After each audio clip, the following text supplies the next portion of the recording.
Dr. West, courage. What is it? And is courage contagious?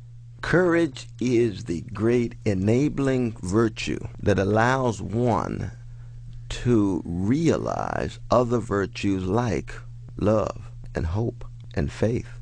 To have courage is to be willing to look unflinchingly at catastrophic circumstances and muster the will to overcome the fear, never to fully erase and eliminate the fear, but overcome the fear so that fear does not have the last word, or so that fear does not push one into conformity, complacency, or cowardice. Now, for me, in many ways, the opposite of courage is not simply cowardice, but it's even worse than that. It is indifference. And indifference to evil is more invidious than evil itself, precisely because indifference to evil is contagious. The great Abraham Joshua Heschel used to make this point in almost every text of his, and he's absolutely right. So that courage for me is always a difficult thing to discern and find. There's always not enough courageous folk around. There's too many folk that want to fit in. There's too many folk that want to just go with the grain.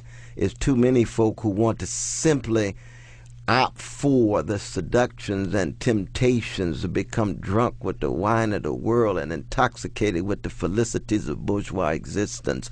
Courage says, no, I'll think critically.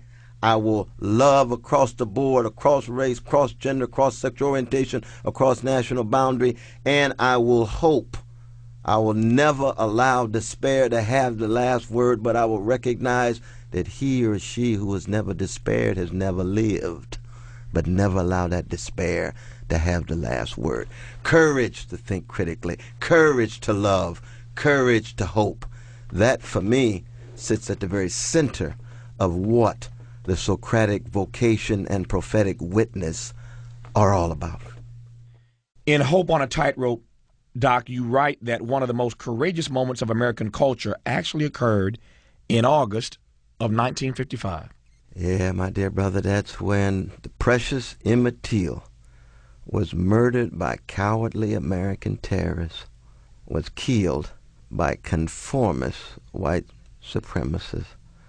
And Moms Till decided not only to have the funeral on the south side of Chicago, but to keep his casket open so that all the world could see the underside of American democracy, so that the gut bucket Jim Crow Mississippi way of life that had subjected and pushed black folk against the wall by means of violence and horror could be exposed to the world. And when she stepped to that lectern, my brother, and looked over and saw that his head was 5 times the size of his ordinary head, tears flowing, her only son, his father fought in the U.S. Army.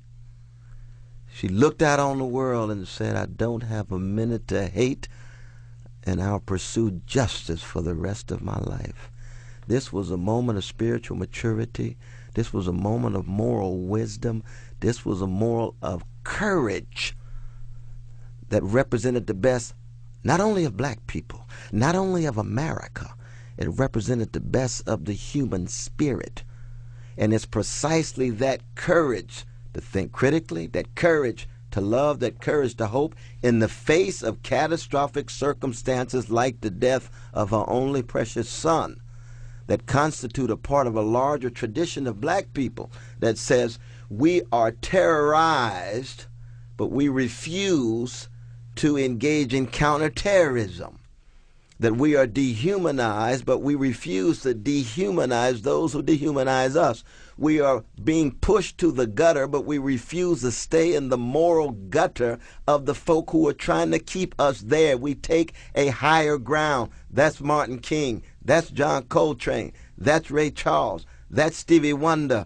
A whole host of witnesses that come out of the black context. And of course, we know that if, in fact, America responded to terrorism and the way black people responded to American terrorism, it might be a better world. Or to put it another way, if black people responded to American terrorism the way the Bush administration responded to 9/11, then there'd been civil strife, if not a civil war, every generation. In that sense, our white brothers and sisters, when they see Negroes, you ought to just give us a standing ovation. Thank you for Thurgood Marshall. Thank you for Duke Ellington. Thank you for Martin Luther King Jr. Thank you for Toni Morrison. How in the face of such terror can you produce such high quality people committed to love and justice? Thank you for James Baldwin. How in the face of so much hatred do you get that love oozing out of every text in the fire next time? That's why black people are the key, the moral and political key for the future of American democracy when we are at our best. So I close where I began. Is courage contagious? You know, my dear brother, Immanuel Kant says on page 177 of the Critique of Pure Reason, examples are the go-kart of judgment. Bad examples, bad judgment. Great examples, great judgment. Courageous examples, courageous judgments. Courage is contagious. It has a way of oozing from one soul to another soul, one person to another person, if we are influenced by the examples of those persons who exemplify the courage to think critically, the courage to love, the courage to hope. That's precisely why the Nelson Mandelas and the Mahatma Gandhis and Martin Luther King Jr.'s and Fannie Lou Hamers and Phil Berrigans and Abraham Joshua Heschel's, as courageous examples, do in fact inspire all of us when we're at our best, do in fact force us to examine our own cowardice, force us to examine our own conformity and complacency. So is courage contagious? Yes, when we have examples of persons who we are willing to take seriously, we are willing to be unsettled by, we are willing to be challenged by, and hence attempt to aspire to the level that they exemplify.